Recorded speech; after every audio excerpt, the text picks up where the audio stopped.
Cordial saludo, padres de familia. Qué alegría poder tener de nuevo un encuentro con ustedes para seguir entrelazando lazos entre escuela y familia. Qué bendición poder tener este tipo de formaciones en donde el único objetivo es velar por la formación de sus hijos. Soy Fray Erich, coordinador de pastoral del colegio, y hoy vamos a tener una escuela con un tema muy importante y que sé que será para provecho para todos: el buen trato infantil en contexto familiar y escolar. Posteriormente haremos la presentación de nuestra conferencista. Sin antes, quisiera que iniciemos esto encomendándolo a Dios, en el nombre del Padre, del Hijo y del Espíritu Santo. Amén. Te damos gracias, Señor, por este encuentro. Te pedimos que nos bendigas, que nos ilumines, que nos hagas consciente cada vez más de que somos todos novatos en la escuela del amor. Ayúdanos a humanizar, ayúdanos a ser buenas personas para poder ser buenos cristianos.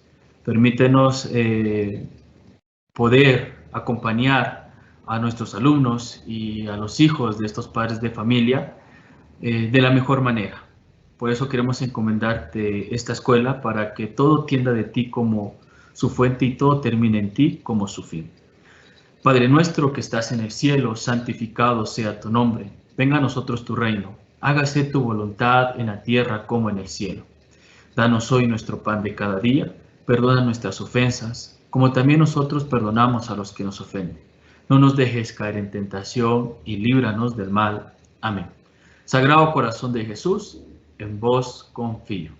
En el nombre del Padre, del Hijo y del Espíritu Santo. Amén. Perfecto, padres de familia. Creo que es importante dar algunas indicaciones en relación a la asistencia, ¿sí? El tema de la virtualidad hace que pues, nos podamos conectar desde casa, que tengamos mayor alcance, pero una de las dificultades es la asistencia. Entonces voy a mencionar algunos criterios que me parecen importantes para que queden claros. La asistencia, el enlace de la asistencia se va a pasar en la fase de preguntas, ¿de acuerdo? Para que estén al tanto del chat del evento. Por si alguna razón el enlace muestra algunas fallas técnicas, ya sea por el dispositivo, ya sea por X razón, enviar inmediatamente un correo al titular, ¿sí? Manifestándole los problemas técnicos que se les han presentado.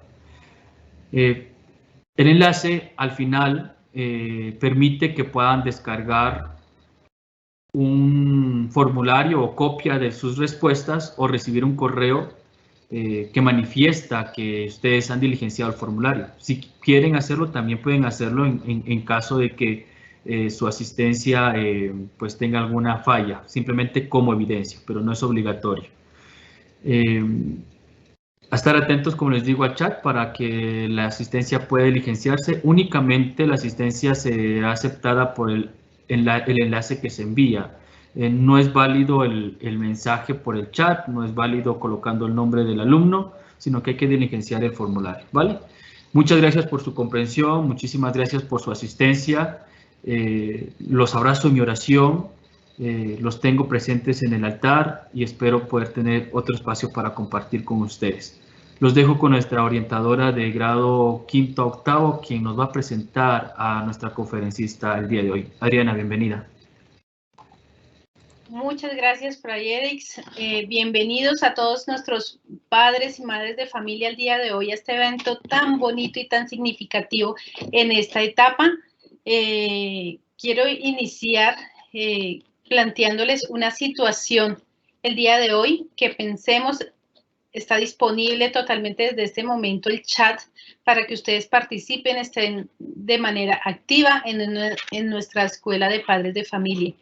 Quisiera preguntarles si ustedes en algún momento han pasado por alguna situación difícil con su hijo, su hija, su adolescente, hasta el punto de que se están ya desbordando al borde de tener fuera de control esa situación, ¿no? Entonces, Angelita, mi compañera orientadora de jardín a cuarto, los va a estar acompañando por el chat. Nuestra compañera orientadora de 9º a 11 nos va a estar acompañando en la moderación, en la presentación. ¿Con qué fin hago esta pregunta? Debido a que el maltrato en Colombia, esa tasa, esa estadística que nos indica que eso está pasando en nuestro país y tenemos que hacer algo para evitar muchas cosas, para prevenir muchas situaciones. La tasa de maltrato infantil en Colombia, les cuento que en el 2020, de cada 100.000 niños, 719 fueron víctimas de maltrato infantil. Es por eso que nosotros como institución educativa estamos trabajando en esa prevención del maltrato infantil.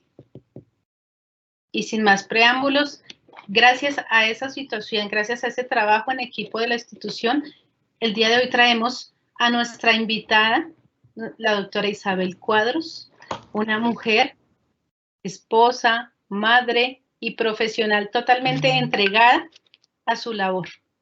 Es una médica psiquiatra, es pionera del tema del maltrato infantil en Colombia, donde ha trabajado por más de 35 años.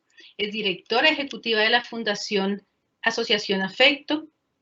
Es una experta consultora no solamente a nivel nacional, sino internacional. Ha sido galardonada con el Premio Mujeres de Éxito, con 2 condecoraciones de Orden del Congreso de Colombia, el Premio Cafán a la Mujer, galardonada también por la Gobernación de Antioquia. Es una mujer con toda la fuerza intelectual y motivacional para hablar acerca del buen trato a los niños, niñas y adolescentes en contexto familiar y escolar. Con ustedes, la directora médica psiquiatra Isabel Cuadros. Bienvenida, doctora, y muchísimo gusto de tenerla aquí con nosotros en el Colegio Agustiniano Norte. Muchísimas gracias. Es un honor para mí poderme dirigir a todos los padres de familia y a ustedes como psicoorientadoras que hacen una tarea tan importante. El tema que vamos a hablar hoy es mucho más agradable que hablar de toda esa violencia que, como tú bien lo decías, ejerce contra los niños y las niñas en Colombia. Pero queremos hablar de la parte amable, de lo que tenemos que saber y hacer para tratar bien a los niños y a las niñas.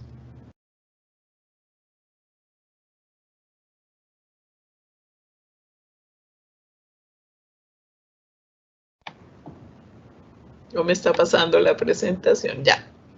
Le costó un poquito cargar. Entonces, queremos, y en la Asociación Afecto llevamos más de 35 años diciendo 2 cosas fundamentales, que la violencia contra los niños en Colombia es especialmente grave y que esta atención de la violencia en Colombia tiene que ser hecha por personas profesionales, no puede ser desde la ocurrencia, desde los lugares comunes, desde la negación de que existe una violencia muy grave contra los niños, las niñas y los jóvenes. Entonces queremos cambiar todo ese llanto de los niños por buen trato, por alegría, por satisfacción, por personas que se integren a la sociedad de una manera adecuada, diríamos. Entonces, para hablar de buen trato, tenemos que hablar de unos postulados básicos. No es como a veces las personas se imaginan que buen trato es de cualquier manera, o lo que yo me imagino que es buen trato lo puedo presentar a las demás personas. El buen trato tiene unos desarrollos que son muy importantes de considerar. Ojalá que todos ustedes se entusiasmen y podamos realizar algunas otras conferencias o talleres con los que estén en la disposición de profundizar en qué es el buen trato. Entonces, tal vez lo primero que uno diría es que buen trato, y en Colombia yo creo que esto es especialmente crítico, es resolver los conflictos de forma pacífica. Para resolver los conflictos de forma pacífica, pues uno tiene que poner algunas reglas, tiene que seguir las reglas, y lo interesante de esto es que las tenemos que seguir los adultos y los niños y las niñas. ¿Cómo resolvemos los conflictos de forma pacífica por el consenso? Poniendo reglas. Tenemos que centrarnos en el problema, tenemos que no atacar, no hacer ataques personales sobre el otro, tenemos que aprender a escuchar, tenemos que responsabilizarnos de lo que decimos y hacemos, porque de alguna manera en Colombia se cree que si uno está suficientemente bravo uno puede hacer cualquier cosa, y eso lo transmitimos a los niños y lo transmitimos a las familias y lo transmitimos a la sociedad. No, cuando yo tengo problemas con resolver mi rabia, tengo que acudir a otras formas de resolver esta rabia. Entonces, la última regla de lo que decimos de resolver conflictos pacíficamente es que yo tengo que tener cuidado de los sentimientos de las otras personas. Dicho esto, los invitamos a que cuando haya la capacitación que hacemos en afecto periódicamente de resolución de conflictos, y si quieren tenerla, por supuesto, a través del colegio nos lo pueden contar o a través de nuestra página web.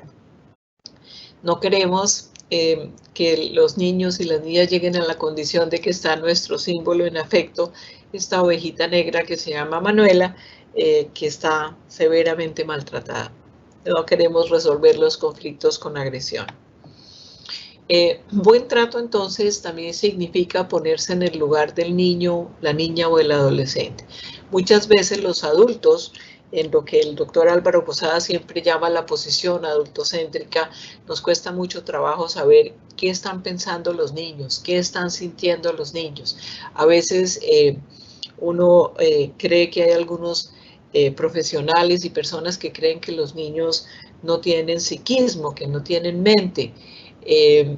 Es como si los niños y las niñas no se dieran cuenta de las cosas, como si no sufrieran. Durante mucho tiempo a los niños recién nacidos se consideraba que no tenían las estructuras neurológicas para tener dolor. Esto no es verdad. Los niños y las niñas sienten desde el comienzo. Los niños cuando nacen, no nacen como se diría tabula rasa. Ellos ya han tenido experiencias intrauterinamente. Ellos oyen, por ejemplo, la música clásica, oyen la voz de la mamá. Entonces, nosotros tenemos que aprender de que hemos ido olvidando con el tiempo las etapas por las que nosotros mismos pasamos. Y hay que hacer un esfuerzo para ponerse en el lugar de ese niño y de esa niña y obviamente en tratar de entender qué es lo que el niño está pensando, sintiendo, lo que no siempre es fácil. Entonces nosotros no queremos que tantos niños sufran, que tantos niños estén en condiciones difíciles. Esta es una fotografía de Irene, una de las dueñas de El Mundo en Medellín, que nos la donó gentilmente para afecto. Buen trato, por supuesto, entonces es tener uno la capacidad de escuchar a los niños. Esto a veces parece una cosa sencilla, pero no lo es.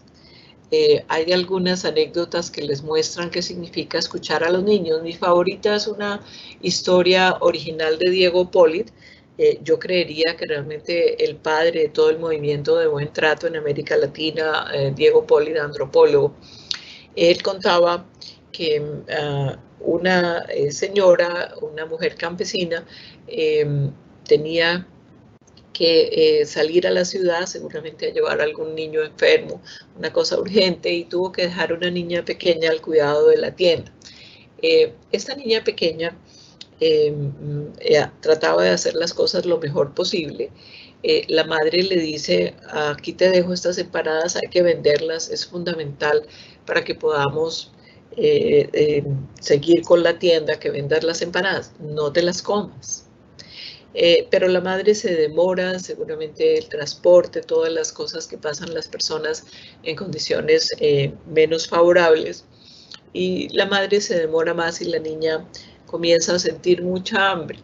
Entonces la niña piensa, pensamiento concreto de los niños antes de los 8 años, si yo me como las punticas de las empanadas, yo puedo seguir vendiéndolas y voy a tener un poco menos de hambre. Cuando mamá regresó, mamá no preguntó qué era lo que la niña había pensado para hacer esa acción.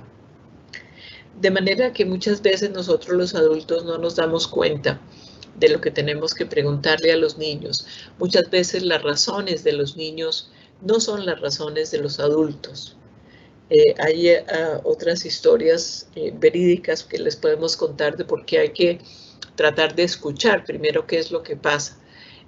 Alguna de las psicólogas de afecto estaba en un hospital haciendo un turno en urgencias y llegó una niña muy golpeada. Y la psicóloga le preguntó, le dijo, ¿qué fue lo que pasó? Cuéntame qué pasó, ¿por qué tu mamá te golpeó? ¿Qué pasó antes de que te golpeara? Entonces la niña le dice, mire, lo que pasa es que nosotras dos vivimos en la casa, estamos solas. Yo cuando llego del colegio no encuentro a nadie, yo me siento muy triste, me siento muy sola.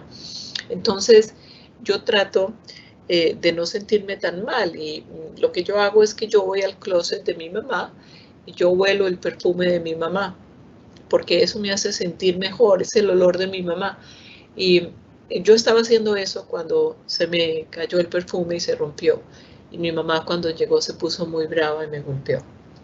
Yo creo que cualquiera de ustedes podría decir que si mamá hubiera escuchado las razones por las cuales le pasó ese accidente a la niña, mamá jamás la hubiera golpeado, porque mamá hubiera entendido que esa niña se sentía sola, que esa niña necesitaba saber que su madre estaba para ella. De manera que esto, para contarles algunas anécdotas, podríamos realmente hacer un seminario sobre las anécdotas de los niños, cómo los niños entienden la realidad. Pero lo cierto es que nosotros los adultos muchas veces olvidamos que el niño tiene unas razones que no necesariamente son las primeras que a uno se le ocurre. Muchas veces yo les hablo de que sería tan bueno que antes de castigar, porque yo me imagino que todos ustedes ya saben de la ley en contra del castigo físico y ninguno lo está utilizando, pero sería tan bueno que antes de aplicar una medida correctiva con los niños, nosotros les nombráramos un abogado defensor que nos dijera, mira, estas fueron las razones del niño para hacer lo que hizo. Muchas veces nosotros no nos damos cuenta de que todos quisiéramos en el momento en que seamos acusados de algo, pues tener los personajes básicos que están en un juzgado, que son obviamente el juez, la persona que decide, el fiscal, que es el que acusa, pero también hay otro personaje que en las familias a veces no nombramos, que es el abogado defensor de los niños, y que ese abogado nos pudiera contar cuáles fueron las razones y las explicaciones que darían la persona que, entre comillas, cometió una falta. Nosotros a veces no pensamos que las palabras generan la realidad. No nos damos cuenta de lo que estamos utilizando con las palabras.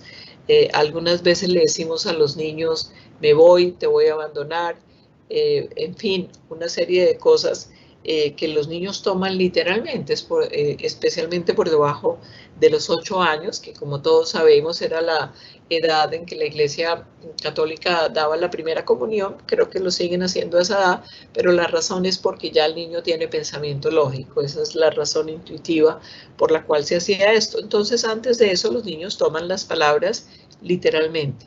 Cuando le decimos a un niño me voy, el niño siente visceralmente que va a estar sin sus papás, sin su mamá, sin su papá, y que eso es incompatible con la vida. Esto es así, pues realmente cada vez más tarde en la vida, por todo lo que conocemos de la dificultad de la inmersión y todo lo que un niño tiene que aprender antes de poder ser funcional por sí mismo. Pero el buen trato, ya que un poco pensando en todo lo que deberíamos verificar que los niños tienen, buen trato significa tantas cosas, significa todo esto de protección, lo que llamamos hoy en día la protección integral de los niños y las niñas.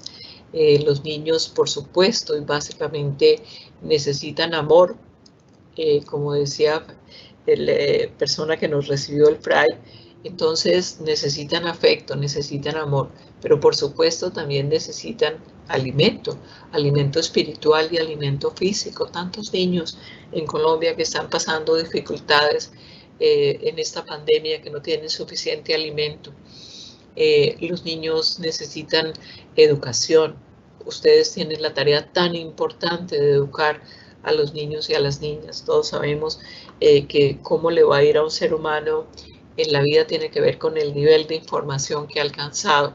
pero los niños también tienen derecho a tener una familia, si esta familia es funcional, si es una familia que no maltrata, los niños tienen derecho a tener una familia que les brinde amor, respeto, que les enseñe las cosas fundamentales para vivir en la comunidad. Los niños tienen derecho al juego. El juego para los niños es el equivalente al trabajo para un adulto. Y para nosotros los psiquiatras, el juego significa cómo está el niño elaborando esa realidad, cómo la está aprendiendo. Por eso ustedes saben que muchas veces los niños tienen juegos repetitivos hasta que literalmente dominan algo. Pero los niños también necesitarían tener salud, y pues hay que decirlo que la legislación colombiana establece que la salud de los niños es prioritaria. En la Constitución del país está que el derecho a la salud de los niños es una prioridad y por supuesto los niños deberían tener una vivienda adecuada donde se puedan desarrollar. Pero cuando vamos a hablar un poco también sobre la crianza, entonces buen trato es reforzamiento positivo. Es que yo tengo que decirle al niño las cosas buenas que el niño está haciendo. Sin irnos pues a hacer, yo me atrevería a decir como empalagosos o demasiado halagadores de lo que los niños hacen. Nosotros en la crianza de los niños tenemos que recordar que lo más importante de lo que, y por lo que vivimos todos seguramente, es porque alguien nos está poniendo atención y atención humana. Entonces, cuando uno quiere que los niños vuelvan a hacer algo, el mayor reforzamiento ni siquiera tiene que ser algo físico, es solamente la atención que usted como humano adulto le da a esa actividad que el niño hace. Si usted cree que la educación es importante, usted puede preguntar, no la pregunta famosa que muchas veces es yo me atrevería a decir aburrida, si me permiten la expresión de ¿qué tareas tienes? Yo reemplazaría eso por el reforzamiento positivo de la educación y es ¿qué aprendiste hoy en el colegio? Cuéntame qué experiencias buenas tuviste para utilizar un lenguaje apreciativo. Entonces recordar que el buen trato de reforzamiento positivo y ojalá que este reforzamiento sea fundamentalmente a través de la atención humana empática, agradable y por qué no decirlo también a partir de divertirnos en la familia con los aprendizajes. Aquí tenemos esta excelente ilustración del niño que está aprendiendo ajedrez y ojalá le gane al papá. Buen trato también es el apoyo de las iniciativas. Y aquí lo que queremos hablar es si el niño se interesa en los caballos, pues qué bueno apoyarle esa iniciativa de investigar cómo son los caballos. Si el niño se interesa en las mariposas, pero si el niño se interesa en cómo funcionan los aviones, también. Y si el niño se interesa en cómo se hacen determinadas cosas, también lo podemos hacer. No es, y aquí quiero ser enfática, hacer por el niño. No es, yo alguna vez tuve una niñera que ella coloreaba por mis hijas. Y no es que usted coloree el libro por los niños, es que usted le compre el cuaderno, tenga los lápices para que el niño pueda desarrollar, en el caso de que le guste la pintura y le guste el arte, usted le suministra los medios. Al niño le gusta el arte, entonces usted lo lleva a los museos, usted lo expone a las cosas estéticas. No es hacer por el niño, es apoyar y brindarle los instrumentos que el niño necesita para desarrollar determinada habilidad. Y por supuesto, y por sobre todas las cosas, el buen trato es la formación del vínculo afectivo. Hace ya muchos años, exactamente mi edad, que son 64 años, John Bowlby, un noble inglés, comenzó a estudiar qué pasaba con los niños cuando se los dejaba solitos en condiciones de estrés en el hospital, porque en alguna época, afortunadamente Colombia lo tiene legislado hace mucho tiempo, pero en esa época en Europa separaban al niño que estaba enfermo, lo separaban de la mamá. Y parte tal vez de lo más doloroso que hemos vivido en la pandemia, los que hemos pasado por duelos, es que no pudimos estar con la persona que queríamos y que estaba en una condición de salud muy grave en la pandemia. Y hemos tenido que vivir esos duelos a solas. Y les decía, John Bowlby entonces comenzó a describir lo que es el vínculo afectivo que se desarrolla en los primeros años de la vida, críticamente en los 3 primeros años de la vida se desarrolla el vínculo afectivo y si las cosas van bien debemos tener un vínculo seguro, que es que yo tengo la certeza de que cuando yo esté en un estado de necesidad voy a tener a alguien que normalmente es la madre y un poquito posterior el padre, que me van a responder a la necesidad que el niño tiene.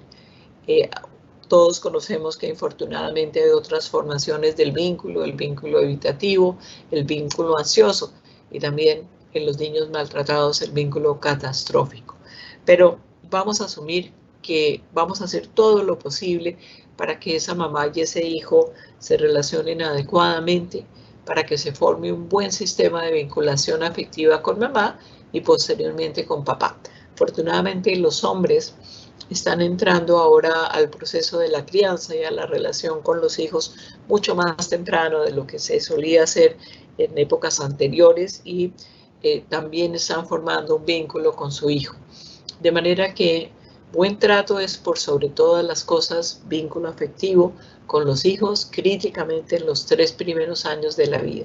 Tenemos que tener un ambiente monótono, repetitivo, seguro, predecible, pero también divertido. Jugar con los niños también establece vínculos relacionales con ellos.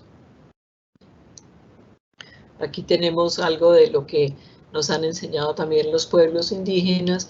Para uno saber cómo está el vínculo entre esta mamá y este niño, uno solo tiene que mirar la forma en que su cuerpo se amolda y ahí uno entiende que en ese amoldamiento está toda la formación del vínculo afectivo. Buen trato entonces también es conocer las etapas del desarrollo de los niños. Si yo no tengo ni rudimentos de lo que es el desarrollo de los niños, yo voy a pensar que los niños, por decir algo, tienen control de esfínteres a los 6 meses, como me pasó alguna vez dictando una conferencia, que una persona pensaba que a los 6 meses ya se podía comenzar a hacer control de esfínteres, cuando todo lo que nos da el desarrollo psicomotor es a los 2 años. Entonces, ese tipo de cosas van a producir un desencuentro entre lo que yo espero del niño y de la niña y lo que realmente el niño puede hacer. Y los niños no lo hacen porque sean buenos o malos, no es un problema moral, es un problema del desarrollo. Hoy en día sabemos que el cerebro termina de desarrollarse realmente bastante tardíamente, de que hay unos tractos que son los tractos que se van a desarrollar tardíamente, que no se mielinizan sino hasta después, muchos de los cuales obviamente ayudan a que el niño controle la impulsividad. Pero esto se va logrando en el tiempo.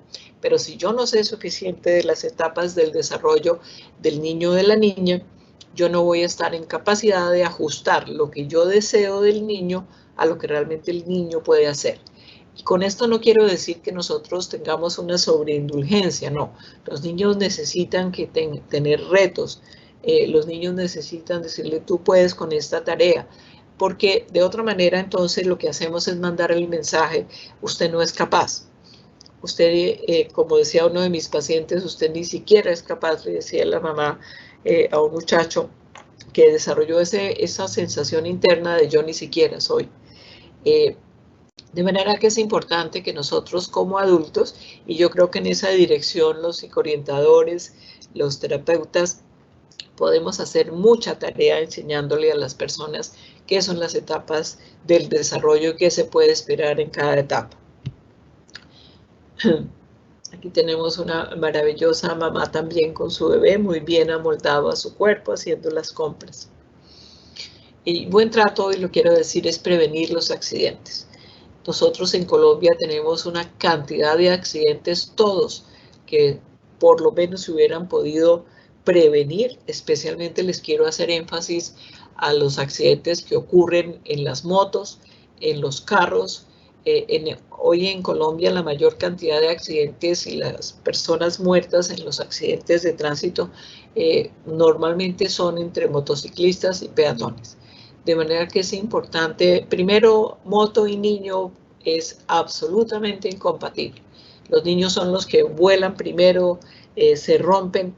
y los motociclistas todos sabemos, es como que de pronto se suben a la moto y se sienten inmortales, pero las cifras nos están mostrando que este es un problema muy grave y que hay una cantidad de niños que se están muriendo por accidentes, como les digo, que han debido ser prevenibles. Armas en la casa, cuchillos al alcance de los niños, sitios que no se previene, que el niño se puede caer. Nosotros tenemos que tener, y hubo una excelente iniciativa que eran las rutas de colegio seguro. En Estados Unidos, cuando usted pasa por un colegio, tiene que bajar la velocidad. Y esto obviamente porque los niños pueden hacer cosas inesperadas. Pero hay otra cantidad de accidentes que ocurren en la cocina, el niño que se quema, el niño, y este es uno típico de la escuela, el niño que va corriendo con un lápiz en la mano y se le entierra en el ojito. Entonces, todo este tipo de cosas nosotros como adultos tenemos que tratar de preverlas para que no pase. Aquí tenemos un ejemplo muy doloroso de un niño que se cae de un 5º piso, pero uno dice cómo un niño de 22 meses tenía acceso a un sitio donde se podía caer.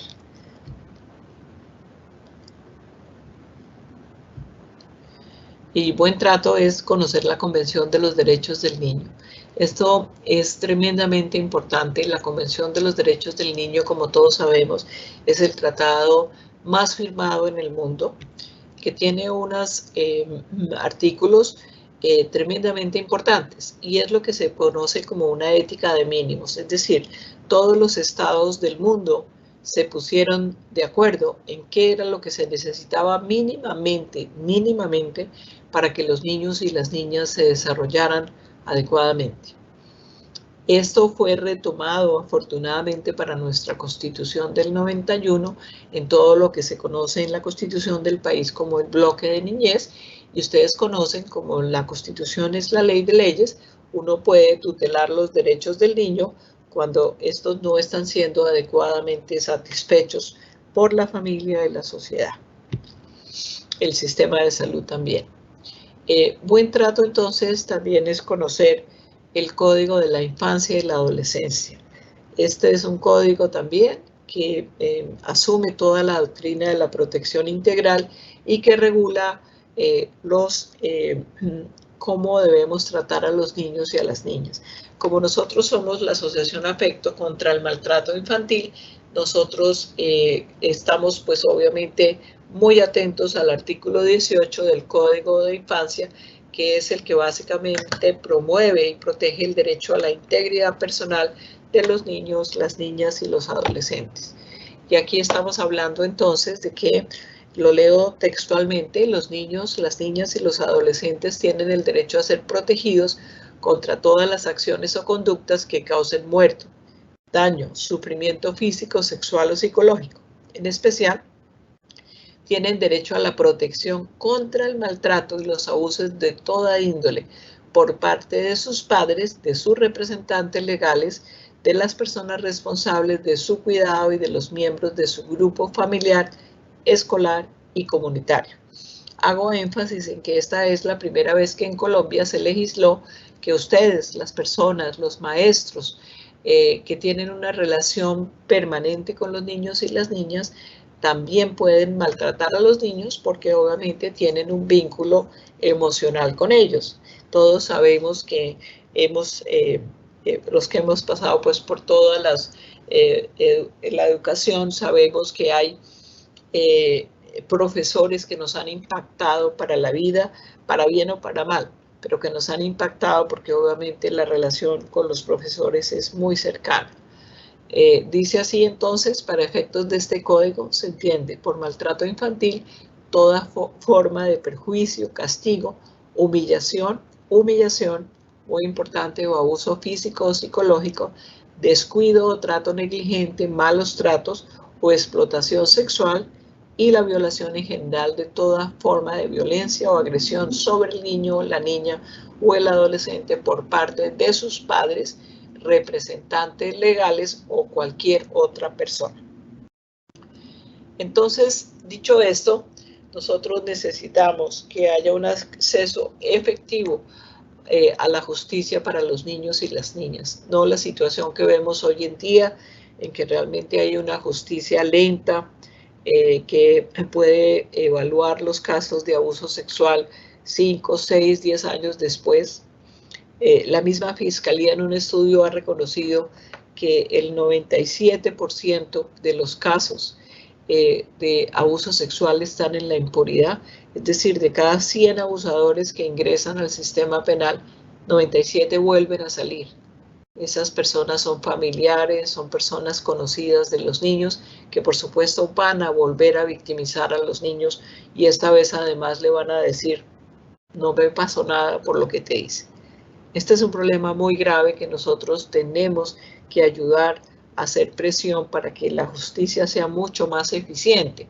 Porque si nosotros creemos en lo que dice la Constitución, de que los derechos de los niños son prevalentes, pues la justicia primero debería educarse y primero debería tener un nivel de efectividad importante en los casos en los cuales están involucrados los niños y las niñas.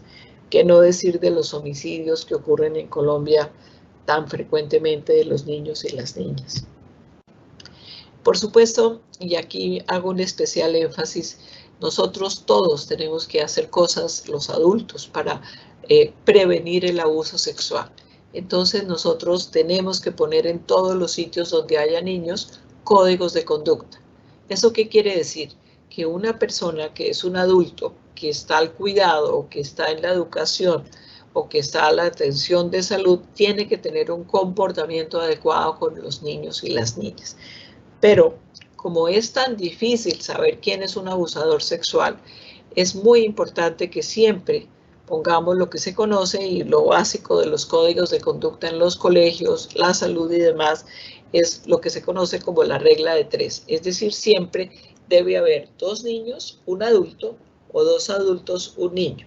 ¿Qué quiero decir con esto? Que si usted siempre tiene un testigo de la conversación que usted está teniendo con su alumno, con su niño,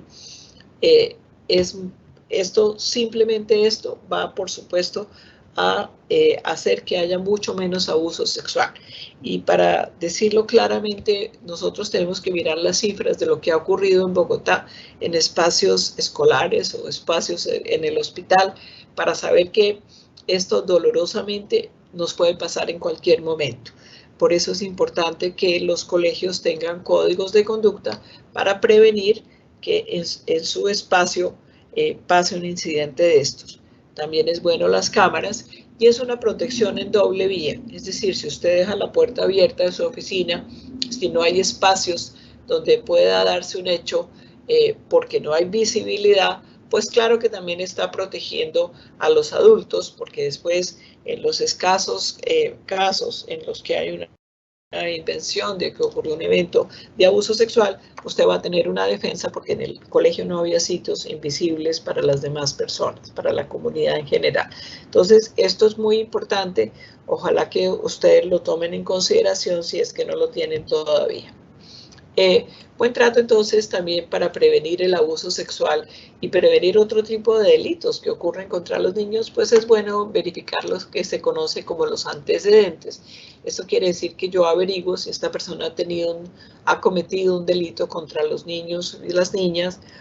Si usted la va a contratar en la casa, si va a ser la persona que va a cuidar a sus hijos, verifique porque realmente los niños y las niñas son el patrimonio más sagrado que tenemos nosotros los adultos, el país, son los niños y las niñas. Tenemos que escoger con mucho cuidado quién está cuidando a nuestros hijos. Entonces, es bueno que usted llame y pregunte, esta persona que trabajó con usted, qué antecedentes tiene, y pregunta, por favor anótenla, lo que uno pregunta es, ¿usted volvería a contratar a esa persona?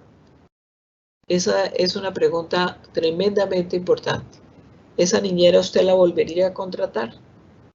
Esa persona que trabajó en su casa, ¿usted lo volvería a contratar? Porque muchas veces las personas pues no nos van a contar los incidentes que ocurrieron. Eso está legislado un poco con más, digamos, estrictez en otras culturas, pero es importante que uno sepa cómo puede preguntar esto.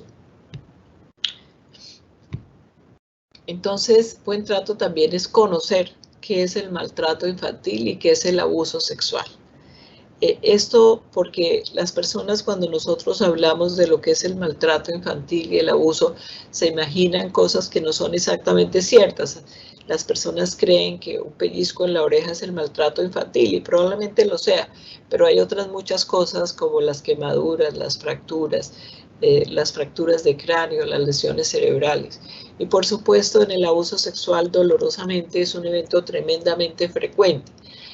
Es importante que uno, como profesor, como psicoorientador, como rector de un colegio, como padre de familia, sepa qué son los fenómenos de maltrato infantil y de abuso sexual. Y saber que esto nos puede pasar. Tenemos que tratar de hacer todo lo posible para prevenirlo. Pero nadie es Dios, nadie puede estar en todas partes y esto aún así puede ocurrir. Les doy la estadística que se maneja a nivel mundial. Al llegar a la vida adulta, uno de cada 4 niñas va a haber sido víctima de abuso sexual y uno de cada 6 niños. De manera que solamente les digo, la caries dental es lo más extenso que esta problemática. Es decir, la probabilidad que un niño tiene de tener una traumatización de este orden es sumamente alta. De manera que uno tiene que estar consciente de esto, estar muy vigilante. Y pues obviamente nosotros al final les muestro, tenemos un curso de prevención del abuso sexual que se puede hacer virtualmente. Voy a terminar entonces acá, creo que estamos más o menos a tiempo, con una poesía muy hermosa, y porque ustedes son un colegio, es un sitio tan importante para la educación de nuestros niños, para su futuro. Voy a terminar aquí con una poesía de Jairo Aníbal Niño, que dolorosamente ya muerto el maestro Jairo Aníbal Niño, que se llama ¿Cómo no me vas a querer? ¿Cómo no me vas a querer si soy un bombero heroico que acaba de salvar un gato al que se le incendiaban 6 de sus 7 vidas? ¿Cómo no me vas a querer si soy el capitán de la nave que se posa suavemente en una América del Sur de un planeta lejano? ¿Cómo no me vas a querer si acabo de ganar y por amplio margen la Vuelta a Colombia en bicicleta y el Tour de Francia? ¿Y cómo no me vas a querer si soy capaz de soñar todos los sueños, incluso el más lindo de todos? Soñar que tú me amas.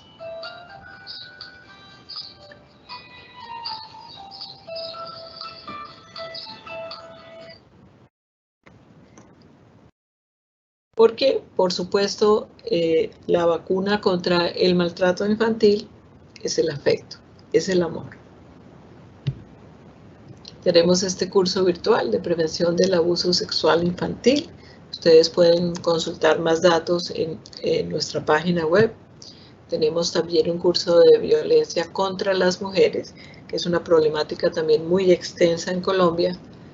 Y tenemos la intervención en el maltrato infantil, que ya es una diplomatura muy seria, que hacemos todos los años como 2 veces, pero dura 16 semanas.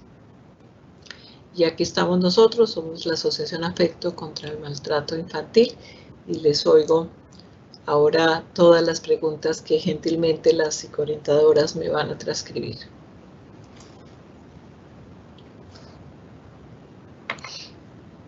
Doctora Isabel, muchísimas gracias por sus aportes.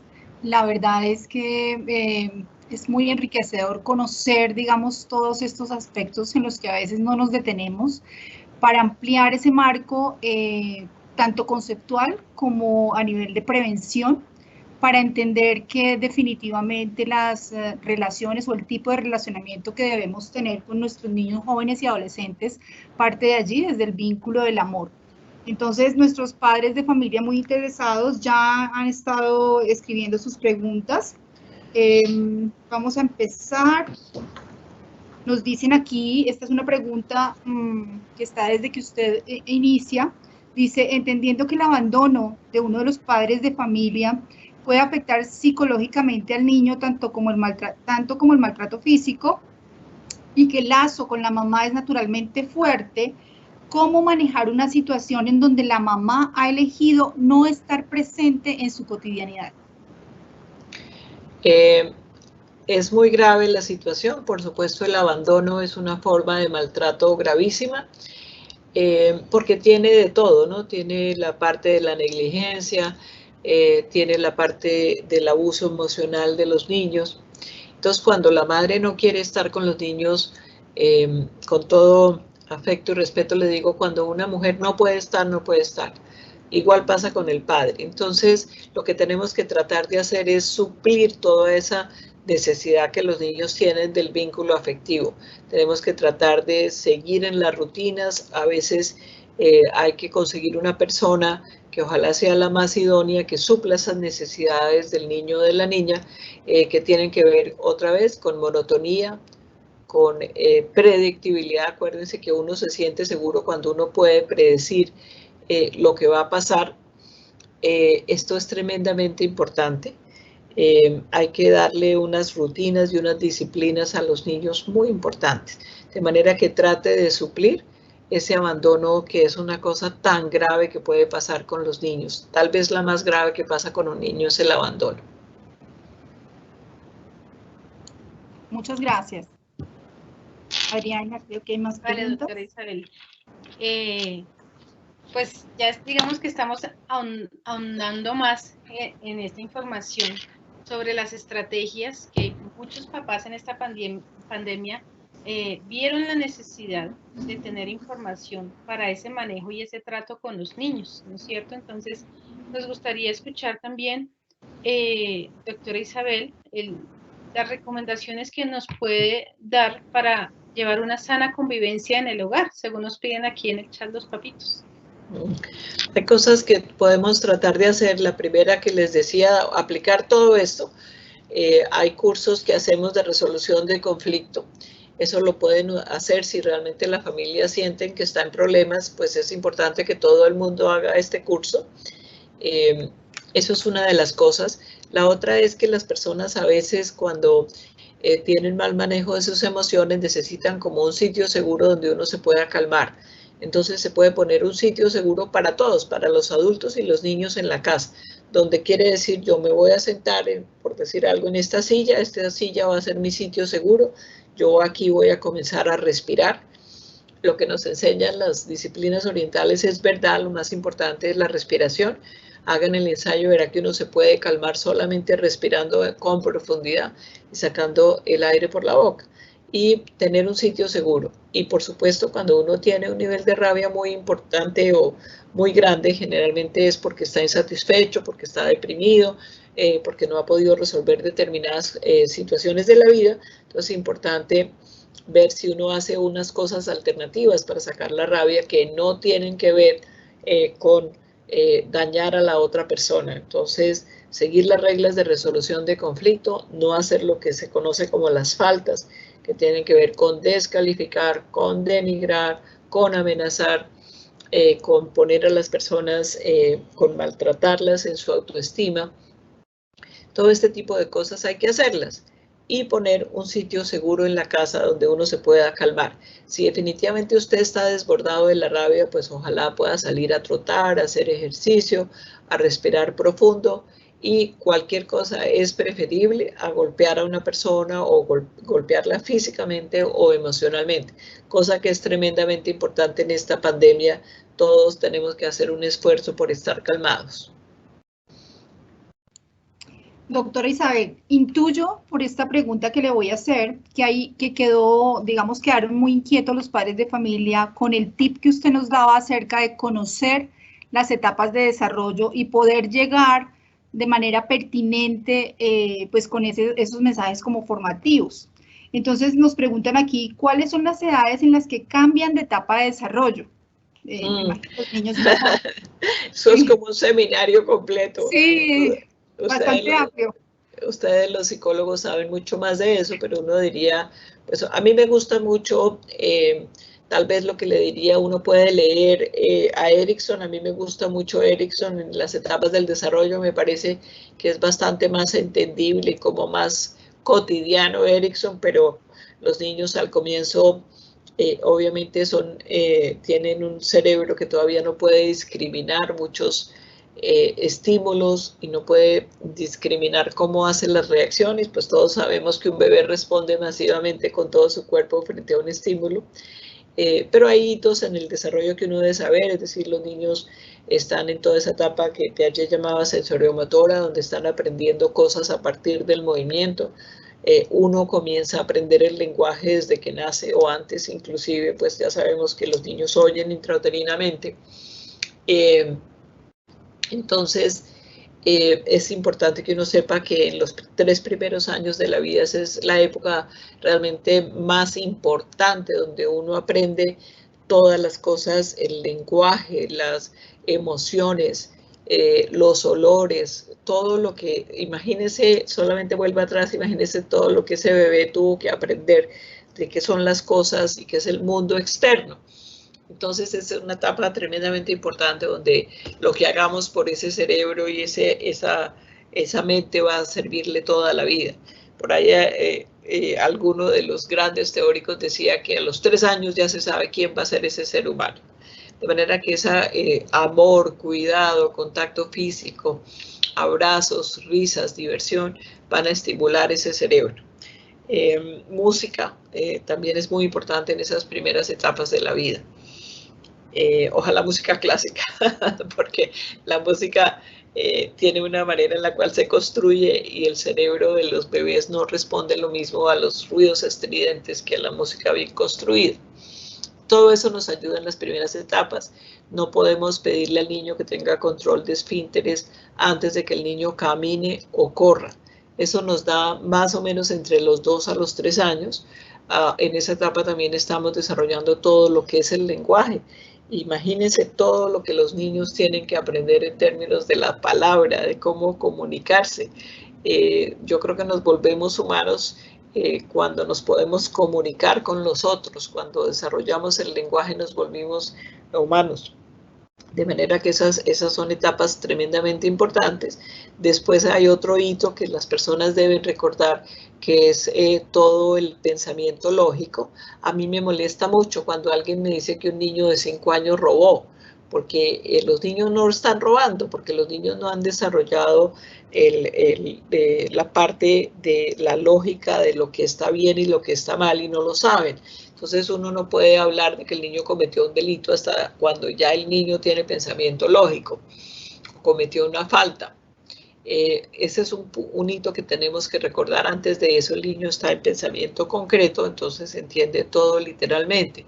Después viene una etapa en que lentamente se van preparando para llegar a la adolescencia, que como todos sabemos es una etapa de cambio, es una etapa importante, hay todo un recableado a través del cerebro, que obviamente ustedes entienden hoy con todo lo que es la neurociencia, sabemos mucho más de lo que está pasando en el cerebro del adolescente. Entonces ustedes saben que va a llegar a la pubertad, que es todo el desarrollo de las características sexuales secundarias por esa tormenta hormonal que van a tener, y luego de eso pues vamos a entrar ya a la etapa de la vida adulta, del adulto joven, cuya tarea más importante pues es buscar el emparejamiento. Y pues ya después seguimos a otro tipo de etapas en las que estoy yo, por ejemplo, ya es la tercera edad. Pero es importante mirar, y a mí me gusta mucho el concepto de Erikson, de que cada una de esas etapas trae una crisis, pero un logro que se tiene que alcanzar en esa etapa. Cuando no se alcanzan esos logros, obviamente las personas están en problemas y los niños estarían en problemas. En la etapa de la vida en la que yo estoy ya estamos haciendo un balance de lo que fue la vida y lo que se logró y lo que no se logró. Y uno debe tratar de hacer una integración de todas las experiencias y todo lo que logró de acuerdo a las metas que uno tenía en el comienzo de la vida. Eso es más o menos, pero les recomiendo mucho la lectura de Erikson o de todos los teóricos. Realmente hoy, si usted pone en internet, hay tanta información maravillosa disponible que es fácil realmente uno educarse. Gracias, doctora Isabel. Yo quisiera aprovechar este momento de esta pregunta y la respuesta que usted nos da para contarles a los padres de familia que con los adolescentes del Colegio Agustiniano estamos haciendo una prueba. estamos contándoles precisamente en qué momento del desarrollo están y cómo está su cerebro transformándose. Entonces, estamos llegando con el concepto de poda neuronal, doctora Isabel. Y ha sido maravilloso ver en el acompañamiento y en la consejería que damos nosotros desde orientación, cómo cuando el adolescente conoce lo que le está pasando, deja de sentirse inadecuado y se entiende como una persona en transformación, en evolución, cuando no esperamos que ya sea una persona con un resultado y que parezca un adulto. Entonces, creo que cabe muy bien contarles a los padres de familia que estamos en ese proceso y que estamos observando sistemáticamente qué pasa con eso, ¿no? Con hacer conciencia a los adolescentes de su momento de desarrollo. Maravillosa experiencia. Sí. Adrianita. Gracias, Marlencita. Sí, pues la verdad el acompañamiento que se está dando gracias a la pandemia, hemos como abierto un poco de posibilidades y exploraciones para poder hacer acompañamiento con nuestros chicos, con nuestras familias, ¿no? Entonces, pues esperemos aportarle con todo esto y por eso mismo está hoy aquí la doctora Isabel para acompañarnos. Frente a lo que decía la doctora Isabel, en esa necesidad de logro que estamos viendo en este momento de los niños, también hay una necesidad también de logro como padres de familia, ¿no? En esa necesidad de suplir todas las expectativas sociales, personales, en fin, como padres de familia. Y frente a eso hay una pregunta muy dura frente a que hace un padre de familia donde dice que cuando los papás vienen con una historia de maltrato, donde han sido vulnerados, donde tienen una historia una carga de maltrato en su historia, ¿cómo pueden trabajar ese tema para evitar llegar al maltrato en sus propios hijos? ¿Qué herramientas nos puede brindar la doctora Isabel para que esto no sea cíclico y repetitivo? Sí, es muy doloroso que las personas no hayan tenido, lo principal, pues obviamente todos sabemos, son los procesos terapéuticos en los cuales usted puede elaborar la traumatización que sufrió en su infancia. Lo primero que yo le diría es, no estamos obligados a repetir lo que nos pasó, podemos cambiarlo. Lo primero es obviamente hacer un proceso terapéutico con una persona, un terapeuta formado en maltrato infantil y pues obviamente en trauma. Eso es tremendamente importante. Pero también hay muchas otras cosas que se pueden hacer. Yo creo en la meditación, creo que usted puede salir a caminar y a reflexionar sobre lo que debe hacer. No actúe rápidamente, piense lo que va a hacer. A veces con los niños y las niñas y con los adolescentes la palabra más importante es cuál es la estrategia para. Entonces uno debe tratar de buscar las estrategias para buscar qué es lo que hay que hacer en la crianza y pues resolver los dolores, porque finalmente lo más, yo me atrevería a decir terrible de todo lo que es el maltrato infantil es que hay algunos, por supuesto no todos, casi que uno diría una minoría, 17, 20%, dependiendo de la investigación que usted mire, que reproducen la violencia contra los hijos. Pero la mayoría no lo hace, la mayoría dice yo no quiero que mis hijos pasen por lo que yo pasé.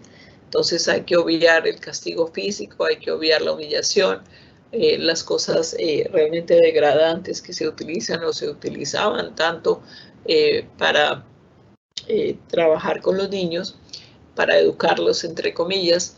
Hay que obviar todo eso, hay cosas que tienen que estar prohibidas y por supuesto pasamos ahí por el manejo adecuado de la rabia. Si no tienen manejo adecuado de la rabia, pues en algún momento acá con las psicoorientadores yo les puedo enseñar a hacer, si no lo saben ya, el taller de manejo de rabia que nosotros hacemos en afecto para tratar de parar eso en el momento en que vamos a perder el control y vamos a maltratar al niño para después seguramente sentirnos tremendamente mal. Bueno, aquí hay dos preguntas que creo que están muy conectadas y nos gustaría que a partir de toda la trayectoria y el conocimiento que ustedes han adquirido, doctora Isabel, en la Fundación Afecto, pues usted nos regalara como su opinión. Dice, el castigo es una modalidad de maltrato, ¿hasta dónde está permitido? ¿Hasta dónde se debe evitar? ¿O todo tipo de castigo es reprobable? En caso de ser útil, ¿cómo se debe proceder? Y hay otra que se relaciona con el tema y dice, el escenario que nos muestra es bastante fuerte y triste. Sin embargo, algunos hemos sido educados bajo la concepción, abro comillas, que una palmada de vez en cuando no hace daño. ¿Cuál es su opinión frente a esta cultura?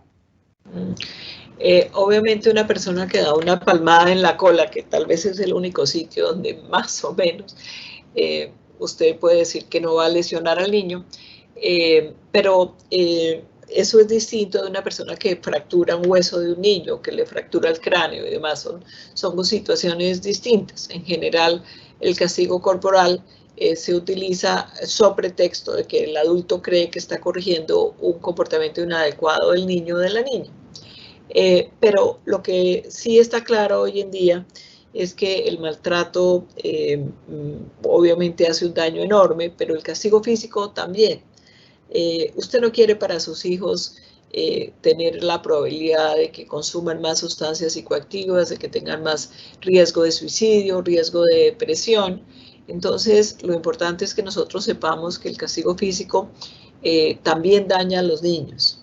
Es un poco la misma situación del cigarrillo, ¿no es cierto? O sea, no todo el que fuma va a desarrollar un cáncer, pero usted tiene una probabilidad mucho más alta de desarrollarlo y, por supuesto, de lo que sí no se va a salvar es de la enfermedad obstructiva crónica. Entonces, es lo mismo. No, en el caso de que usted no quiera tener cáncer pulmonar, pues no fume, porque pues evidentemente usted está subiendo su riesgo. En el castigo corporal hay muchas razones por las cuales no golpear a los niños. La primera es porque hay que darle todo el crédito al maravilloso Murray Strauss, que ya murió, que se pasó la vida haciendo investigación muy sólida sobre lo que significaba el castigo físico y otras formas de violencia contra los niños. Pero el castigo físico, y estoy hablando exclusivamente de cuando usted da una palmada. Es decir, usted cruza la línea hacia el abuso físico cuando usted utiliza el cinturón, cuando utiliza la chancleta, cuando golpea el abdomen, golpea la cabeza. Ahí está pasando la línea y ya estamos hablando de abuso físico. Pero el castigo físico, que es, como les digo, casi que uno podría decir solamente es una palmada en la cola, hace daño. Entonces eso usted no lo quiere para sus hijos. Usted quiere que para sus hijos sea lo mejor posible, no utiliza eso. Hay otras formas. En general, como les decía, lo más importante es cuando el niño haga algo inapropiado, trate de no verlo, y lo contrario, cuando el niño hace algo que a usted le parece muy importante, pues obviamente póngale atención, dígale que eso está bien hecho, y generalmente eso es todo lo que se necesita. Cuando los niños hacen pataletas, que son etapas graves en la vida, dice mi amigo Walter Lambert que entre los 2 y los 3 años la tarea de un niño es enloquecer a la mamá. Y es verdad, pues realmente los niños están haciendo tantas cosas que son muy difíciles de manejar y que por supuesto no están socializados, entonces a veces pueden morder o pueden patear. Entonces hay que poner límites y hay que decir que ese comportamiento no es aceptable. Pero eso no tiene nada que ver con el castigo físico. Finalmente, imagínense lo que significa yo darle una palmada corrigiendo un comportamiento violento.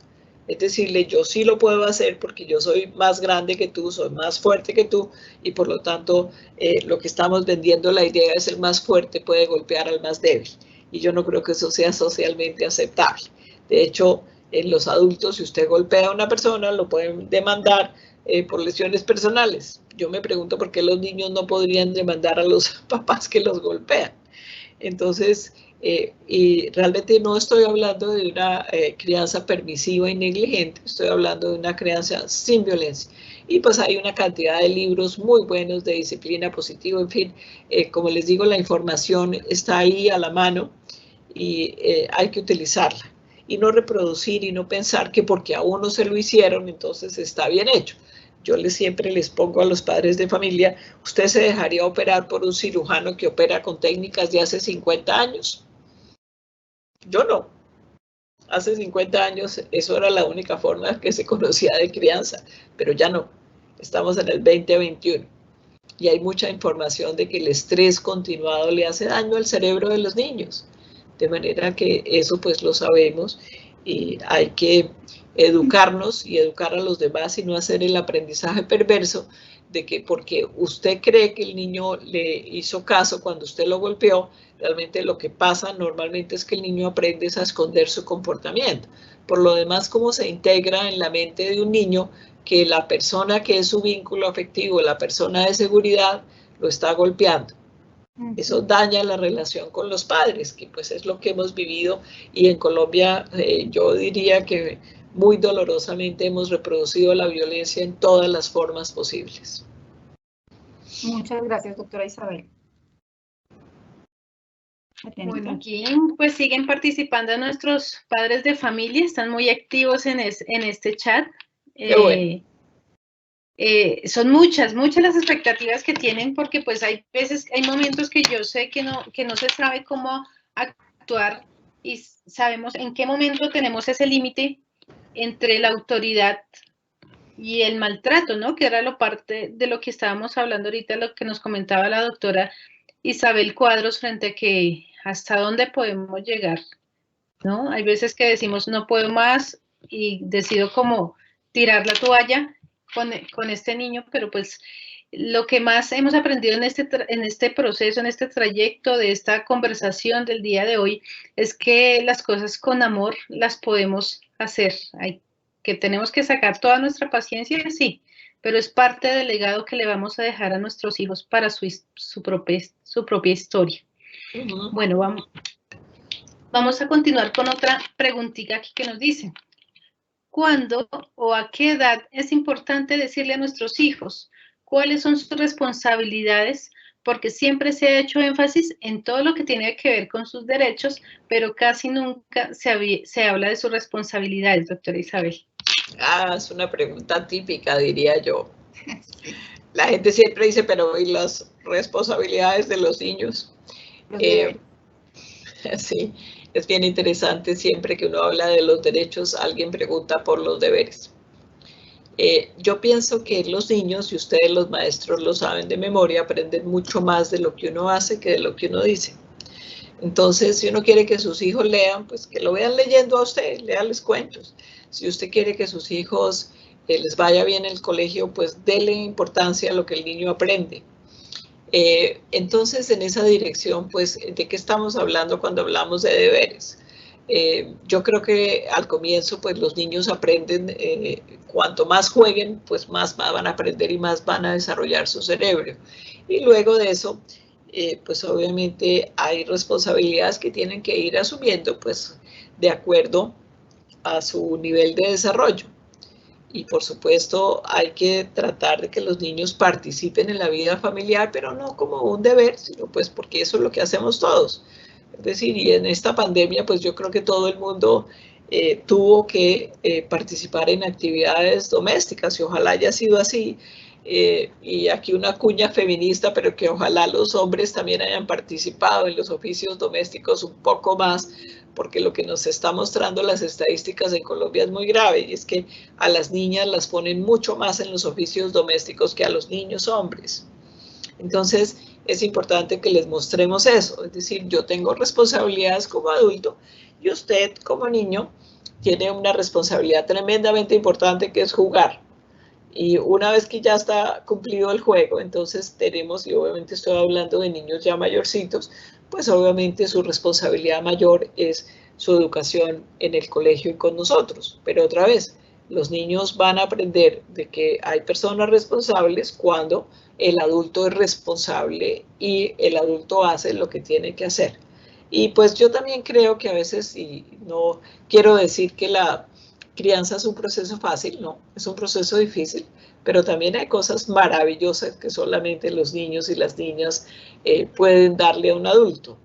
La satisfacción del amor que dan los niños, de cómo les importa lo que hacemos, también es maravilloso, de manera que trate de gozarse la crianza y piense más en cómo hacer felices a los niños y cómo ser feliz usted también en esa crianza. Doctora Isabel, aquí hay un tema que me parece muy importante, creo que no podemos dejarlo pasar. Una madre de familia nos transmite como su situación personal. De antemano le doy gracias a la mamita por querer compartirla y socializarla. Buenas tardes, muchas gracias por transmitirnos su conocimiento, muy interesante. Soy separada del papá de mi hijo hace 10 años. Mi pregunta es cómo manejar una situación en la que el papá de mi hijo trata de manipularlo psicológicamente, haciendo que él se sienta mal porque no hace lo que él quiere. He visto incluso comportamientos de alienación parental.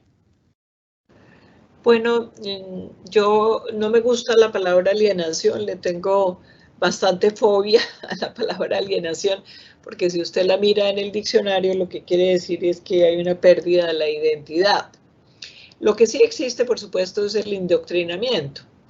Y el indoctrinamiento es una cuestión muy complicada porque, infortunadamente, los niños a veces se vuelven un campo de batalla entre las parejas. Esto sí excluimos, obviamente, el abuso físico, emocional y sexual de los niños, en cuyo caso, pues uno primero tiene que descartar esto, porque los niños siempre tienen razones para hacer lo que hacen. Entonces hay que descartar que esto no sea la situación que está ocurriendo. Y después de eso, pues hay que tener mucha paciencia en desarticular la manipulación y enseñarle a los niños que cómo se manipula. Pues se manipula a partir de la culpa, de la caricia narcisística, diríamos nosotros los psiquiatras. Eso la cultura lo llama como el caballo se acaricia para montarlo. Entonces, pues desarticular las formas de manipulación que todos conocemos. Pero eso también hay que enseñárselo, yo me atrevería a decir, a casi todos los adolescentes. Ustedes que están haciendo ese trabajo tan interesante con los adolescentes, hay que enseñarles qué es la manipulación y qué es la presión de grupo. Entonces, pues eso, es muy dolorosa la situación, pero los niños aprenden, los niños con el tiempo reflexionan cuál fue realmente la situación y pues tratar de sacar a los niños del campo de batalla y pues sea un campo de batalla que por favor no sean los niños. Y como le digo, hay que hablar más de indoctrinamiento que de alienación, porque la alienación realmente no existe. Los niños saben por qué tienen determinados sentimientos o determinados comportamientos. Pregúnteselo, tómese el tiempo de preguntarle por qué. Y pues hay que ayudarles a entender lo que significa la manipulación. Muchas gracias. Bueno, efectivamente, las estrategias que necesitamos, que acogemos en este conversatorio, no sobran para nada, por el contrario, es una ayuda enorme que tenemos para esa función como papás. Hay veces las vemos tan obvias que se nos olvida aplicarlas realmente dentro de nuestro hogar, ¿no? Entonces, de verdad que es un tema bastante interesante. Agradecemos a todos los papás que nos están acompañando el día de hoy. Les recuerdo que esta charla, esta conversación quedará en el canal de YouTube del Colegio Agustiniano Norte para cuando, si quieren volverla a revisar, para incluso hablar con sus hijos frente al tema. Es muy importante que ellos tengan también una buena información, una buena comunicación dentro de su núcleo familiar. Los invitamos también a que contesten el link de Forbes, donde está la asistencia a este evento, por favor, para que lo tengan muy en cuenta. Está nuestra orientadora Ángela en el chat, cumpliendo pues todas esas funciones de interacción con ustedes y les contestará en el tiempo menor posible. Doctora Isabel, continuando con nuestras preguntas, hay una pregunta más que de maltrato, digamos, que puede ocasionar en la casa, o no sé si son dudas también, porque puede ser que ahorita los papás que no están presentes y que dejan al cuidado a sus hijas, o simplemente quieren verificar si en algún contexto su hijo puede ser maltratado, quiere saber cómo saber si un niño está siendo maltratado, como cuáles serían esas señales para identificar maltrato en los niños. Sí, pues obviamente hay cosas que son bastante obvias. Estamos hablando de los morados en partes en que no son las usuales de los niños.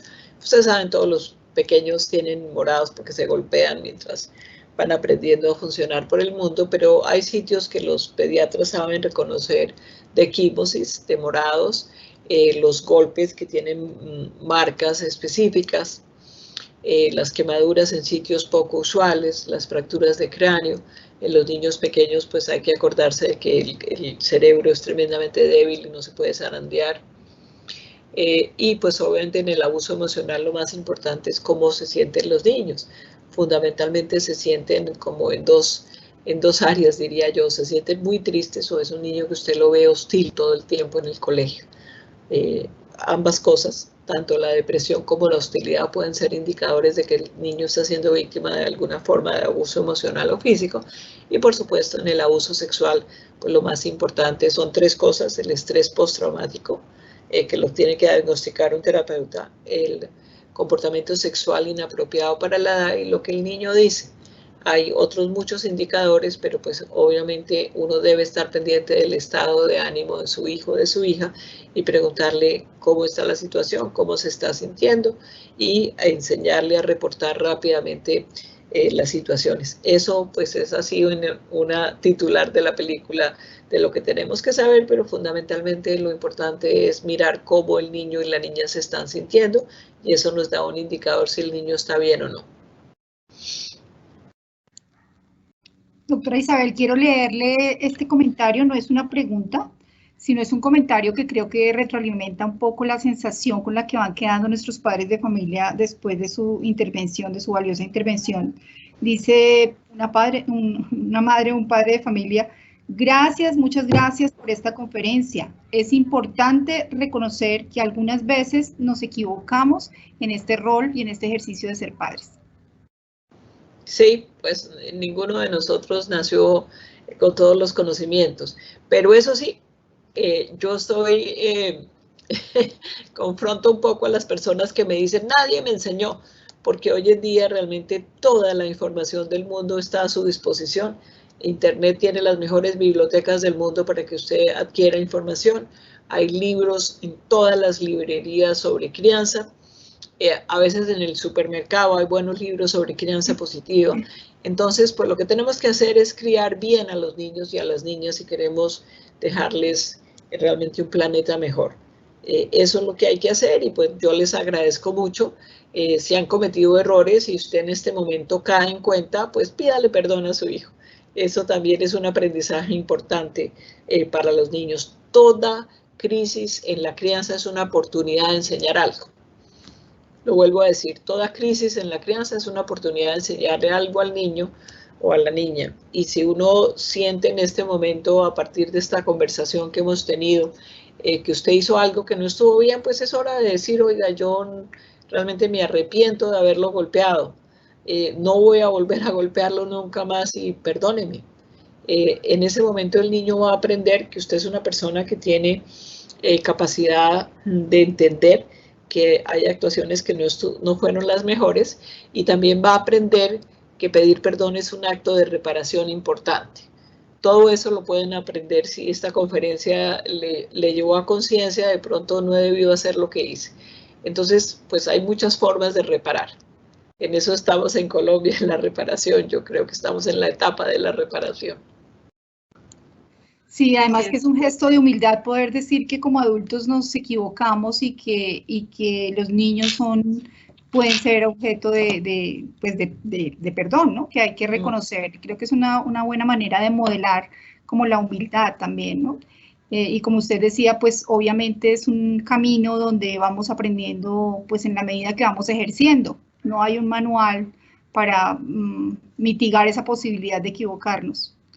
Así es. Pues hay una última pregunta, dice: yo soy separada hace 10 años del papá de mi hijo y no sé qué hacer cuando llora porque no tiene papá. Sería importante, pues, él o ella, no sabemos, tiene papá. Lo que pasa es que no lo tiene presente. Me imagino como la situación que se describe es que lo abandonó, que es lo peor que puede pasar, como hemos hablado. Ese niño o esa niña tiene que hacer el duelo de esa situación. El duelo, ustedes saben, tiene unas etapas que describió muy bien la doctora Kubel-Ross. Entonces hay que permitir que haga esas etapas. Hay algunos libros que le pueden ayudar. Papá y mamá ya no viven juntos. En fin, hay una serie de libros que se pueden buscar. Y hay que permitirle a ese niño que haga el duelo y pues obviamente hay que consolarlo Muchas veces los adultos, y yo diría los terapeutas, no podemos sino acompañar a las personas, decirle yo estoy aquí para ti, sí, así pasó. No le niegue la realidad al niño o a la niña, si así es, recibo tu dolor, por decirlo de alguna manera, recibo tus lágrimas. Yo también quisiera que tuvieras un mejor padre, o un padre que estuviera acá. Acompañarlo en el duelo y ayudarlo a resolver, y decirle, bueno, es importante que compartas conmigo tu dolor, pero pues tenemos que seguir adelante. Usted se imagina, en Colombia más o menos el 30% de las mujeres están criando los hijos solas, de manera que es una situación dolorosamente frecuente y pues hay que aprender a sobrevivir con esto. Y si usted puede, y si tiene una persona que sea su hermano o el abuelo, en fin, poner una figura masculina que le ayude a esa persona a aprender cómo es el funcionamiento masculino. Y acompañarlo, como le digo, no se angustie con las lágrimas, está bien que se llore, y pues decirle, yo estoy aquí para acompañarte. Y a veces sirve preguntar qué te haría sentir mejor. ¿Te haría sentir que salgamos a caminar? ¿Te haría sentir mejor que yo te dé un abrazo? Cuéntame qué puedo hacer yo para ayudarte a que te sientas mejor, no para cambiar la situación, porque indudablemente si es un abandono, pues obviamente no va a poder cambiar esa situación, pero uno sí puede preguntarle al hijo qué podría yo hacer para que tú te sintieras mejor. En realidad uno se lo puede preguntar a todas las personas. Muy bien, muchísimas gracias, doctora Isabel. Con mucho gusto. Yo creo que seguramente nos quedarán varias preguntas por responder. El tiempo pues se nos va acabando. De todas formas, como les decía mi compañera Adriana, y como ha sucedido con las otras escuelas, pues toda la conferencia va a estar en el canal de YouTube del colegio y ustedes van a poder, digamos, volverla a ver y conocer, digamos, más profundamente o reflexionar más profundamente sobre estos aportes que nos ha hecho la doctora Isabel. Les dejo a mis compañeras para el cierre, Adriana, Ángela y Prayeres. Doctora, un placer conocerla. Con mucho gusto, claro que sí, lo mismo. Gracias, Marlencita. Pues muchas gracias a los padres de familia que nos acompañaron el día de hoy, por esa asistencia, por esa participación tan activa. Hoy nos queda un aprendizaje enorme acerca del buen trato, de esa parte positiva de las pautas de crianza que debemos practicar en casita, donde aprendimos que el buen trato es esa parte de escuchar, de protección integral, ese reforzamiento positivo, ese vínculo afectivo, el conocimiento de esas etapas del desarrollo, la prevención frente a cualquier riesgo que se pueda presentar en nuestros niños, pero sobre todo ese amor que debemos dejar en huella en nuestras personitas, en esas personas que, así como decía la doctora Isabel, hay veces nos angustian, nos desesperan, nos dan tantas enseñanzas, porque como le hemos dicho anteriormente, los papitos, ellos no solamente aprenden de nosotros, sino nosotros también aprendemos bastante de ellos. Entonces, de verdad, agradecerle a la doctora Isabel por este rato, este espacio de la tarde de un viernes, por estar aquí con nosotros. Ha sido todo un placer tenerla, escucharla también. Nos están pidiendo mucho que nos regale, por favor, nombre de libros con sus autores para empezar como a empaparnos, a documentarnos, a hacer ese conocimiento de la causa de ser papás. Entonces le vamos a pedir el favor a la doctora Isabel si nos puede regalar, puede ser más adelante, y nosotros se lo reenviaremos a los papás, como alguna base de datos que nos pueda compartir, y agradecerles a todos este momento, y a la Asociación Afecto por estar con nosotros aquí en el Colegio Agustiniano Norte. Muchas gracias, con muchísimo gusto. Como le digo, hay mucha información disponible y espero pues no nos pudimos conocer personalmente con los papás, pero esperaría que en alguna oportunidad futura podamos tener algo presencial. Mil gracias para todos. Gracias, doctora Isabel. Muy buena tarde para todos. Feliz fin de semana, queridos papitos. Gracias, compañeras, por compartir este espacio con nosotros el día de hoy también. Gracias, Adriana. Gracias, Marlene. Gracias, Fray Erich. Muy buena noche.